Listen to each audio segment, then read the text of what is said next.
Kadang kadang long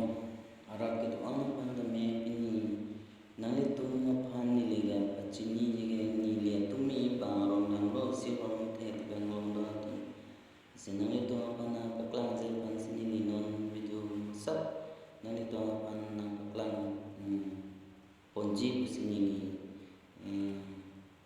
video selang lo athima so warung ma bumi mi to tu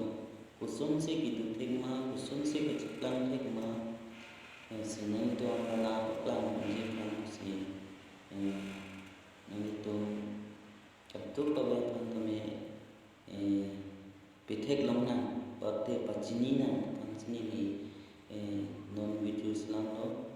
sini la tumi judam lo si luthe di langdung ini ni thek long langdung ini theng ta hini lo achi rock lo si mahumi si nili thek long lo pen nili kai lo ke son ne thek long pin long lo tu asinani tum ke thek long po mane se me ni thek long le lang si mahumi me po si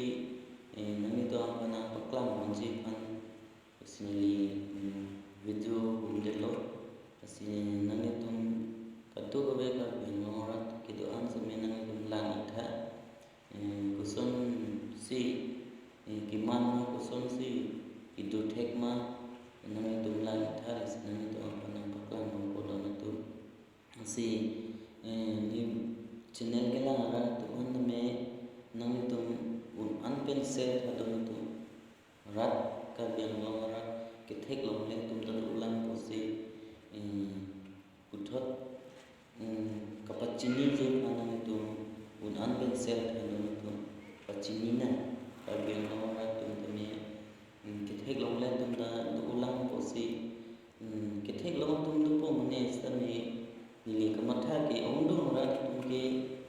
kachini ne pen son ke thek long lang si ni no sa me nang tu an ben sel no un an ben pasithang no sinang to chini no sinon tang te yo non ko ke abi chu le no tu kai no sinon ko ke nang to chini Olai lon de alu thi lo don tum la ang song ka pasa ro athi lo la da arun da lu thi lo a the lo na song da the lang dung da da ya ang song da lang dung lo a be da lang dung lo arong e bi u do tum da de ta kuson be no ne mang hu mi lo ni ta the kam lok wen ni kai long la an lu thi ge la na lang thek long do tum si nili